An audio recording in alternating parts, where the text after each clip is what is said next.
Hyper tension ಅಥವಾ B P ಅಂತ ಬಂದಾಗ ಸೆಕ್ಸ್ ಪ್ರಾಬ್ಲಮ್ ಆಗತ್ತಾ? ಹೌದು. ಬಿ ಪಿ ಯಾವಾಗ ಜಾಸ್ತಿ ಆಗತ್ತೆ, ವೇನ್ಸು ಮತ್ತು ಆರ್ಟ್ರಿನ ಡ್ಯಾಮೇಜ್ ಮಾಡುತ್ತೆ. ಅವಾಗ ಬ್ಲಡ್ ಫ್ಲೋ ಪ್ರಾಪರ್ ಆಗಿರಲ್ಲ. ಅವಾಗ ಮೆನ್ನಲ್ಲಿ ಎರೆಕ್ಷನ್ ಪ್ರಾಬ್ಲಮ್, ವುಮನ್ನಲ್ಲಿ ವೆಜೇನಾ ಡ್ರೈನೆಸ್ ಆಗುತ್ತೆ. ಎರಡನೇದು, ನರ್ವ್ಸ್ ಡ್ಯಾಮೇಜ್ ಆದಾಗ ಆ ಸಿಗ್ನಲ್ಸ್ ಹೋಗಲ್ಲ. ಸೆಕ್ಷುವಲ್ ರೆಸ್ಪಾನ್ಸ್ ಅಂತ ಹೇಳ್ತೀವಿ, ಅದು ಕಡಿಮೆ ಆಗುತ್ತೆ.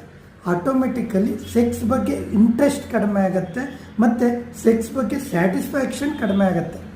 ಮೂರನೇದು, ಅಯ್ಯೋ ನಂಗೆ ಬಿ ಪಿ ಬಂದ್ಬಿಟ್ಟಿದೆ, ಆ ಒಂದು ಆ್ಯಂಗ್ಸೈಟಿನೇ ಅರ್ಧ ಏನು ಮಾಡುತ್ತೆ, ಆ ಸೆಕ್ಸ್ ಬಗ್ಗೆ ಇಂಟ್ರೆಸ್ಟ್ ಆಗಲಿ ಎರೆಕ್ಷನ್ ಆಗಲಿ ಕಡಿಮೆ ಆಗುತ್ತೆ.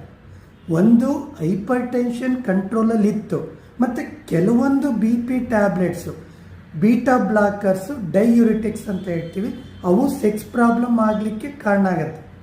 ಬಿ ಪಿ ಅಂತ ಗೊತ್ತಾಯಿತು ಅಂದರೆ ಹೈಪರ್ ಟೆನ್ಷನ್ ಅಂತ ಗೊತ್ತಾಯಿತು, ಡಾಕ್ಟ್ರಿಗೆ ತೋರಿಸಿ ಕಂಟ್ರೋಲ್ ಮಾಡ್ಕೋಬೇಕು.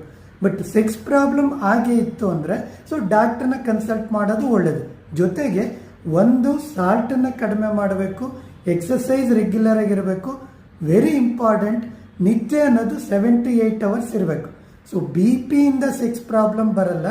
ಬಿ ಪಿ ಕಂಟ್ರೋಲ್ ಆಗಲಿಲ್ಲ ಅಂದಾಗ ವೇನ್ಸು ಮತ್ತು ಆರ್ಟ್ರೀಸು, ನರ್ವ್ಸು ಡ್ಯಾಮೇಜ್ ಆದಾಗ ಸೆಕ್ಸ್ ಪ್ರಾಬ್ಲಮ್ ಬರುತ್ತೆ.